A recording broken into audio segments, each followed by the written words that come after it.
আব্বু কয় কেজি জিগরি কিনছে গো? 4 কেজি। 4 কেজি? হ্যাঁ। কত টাকা কেজি? ওদিনে হাত লেগে গেছে না, ধরতো। দেও। এলে কখন তুমি পরিষ্কার করলে আম্মু? তোমার জন্য ছুঁয়ে দেবো। সকালে স্কুল চলে গেলে মাপা এগুলো পরিষ্কার করে সিদ্ধ করে নিছি, এখন ওগুলো কুটে নেবো। ও কুটবা? হ্যাঁ। তা আমিও তোমাকে না কুটে দিই, সাহায্য করে দিই। তোমার কুটা লাগবে লাই, হাত মেঘে ফেলাবো, আমি একাই কুটি। না হোক, আমাকে এগুলো করতে ভালো লাগে তো। গাইস দেখেন, আজকে কিন্তু আম্মু জিগরি সিদ্ধ করছে, এগুলো এখন কুটমু, কারণ এগুলো সকাল থেকে আম্মু এরকম থুয়ে দিছে, আমি কখন আসবো, দুজন মিলে একসঙ্গে কাজ করবো।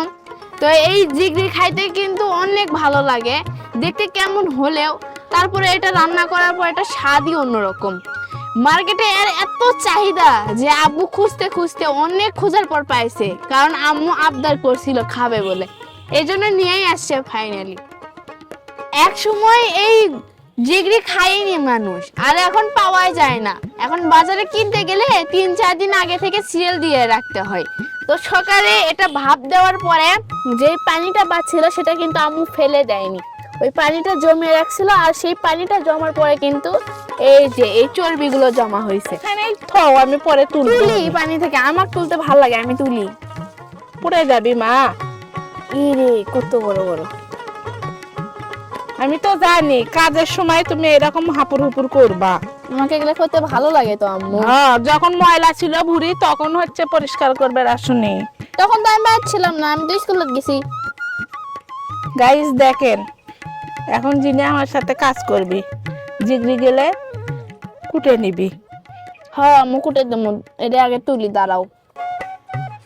কি ব্যাপার, কতক্ষণ লাগবে আরো হয়নি? তোমার যার কথা গো, সকাল থেকে আমি আদা মানুষ 2 হাত আজার নেই। বেটি ঘর গুটি দিয়ে গেলে দুইজনে করলে হেনি, একসাথে হলে না হেনি। ছোট মানুষ আমি করিচ্ছি করি, মুই হচ্ছে পরে বসুক যায়। কি রে চুল মনে হয়। শোনো, আচ্ছা ভালো কথা, ধুমারে বসে থাকবা, খুদ ধরবা না। তাই এত ছোট ছোট করেছো কেন? বড় বড় করো, বড় বড় করো, ছোট ছোট হচ্ছে। এটা মিডিয়াম সাইজের হচ্ছে, কুটি ফির একবারে ছোট হচ্ছে। তুমি তো একেবারে যাও তো এর থেকে, তোমার একটা বসে লাগবে লাই। এই কুটকুটানোর জন্য কলে আমি তোমার মায়ের সংসারও থাকিনি, ভিন্ন হয়েছি। আবার ওই কুটকুটে মানে ভালো না লাগলে তো ভিন্ন হও, আমার থেকেও ভিন্ন হয়ে যাও। তোমার থেকে তো ভিন্ন হলে তো আমি বেঁচেই গেলে ভিনি, তা ওটা তো ভিন্ন হওয়ার তো জায়গা নাই। স্বামীর থেকে কি কেউ কোনোদিন ভিন্ন হয় গাই? তারপর স্বামীর কুটকুটানো সহ্য করা লাগবে। ওই জন্য তো হজম করিচ্ছি, হজমি ট্যাবলেটের নাগাল। ধুমারে বস্তায় দেখো আমি কি করি। তোমরা ছেলেরা এরকমই ধুমারে কাজ কর, কাজ কর। যাও তুমি যাও, খালি কুটকুটাই দেখেন গাই, সব সময় কামের খুদ ধরবি। ও আম্মু, কি বাবা? আমি আর তোমাকে কুটে দিই।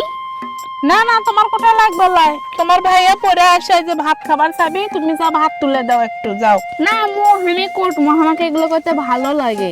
না মা, হাত মাকে যাবি মা। দেখো তো, কাজ করলে তো হাত মাখবি, পরে আবার ধুয়ে নেবো। কোন তো গাইস, যিনারা এই জিনিসটা খেতে ভালোবাসেন তিনারাই জানবেন এই জিনিসটার মর্ম কি। আব্বু কয় কেজি জিগরি কিনছে গো? 4 কেজি। 4 কেজি? হ্যাঁ। কত টাকা কেজি? 300 টাকা কেজি।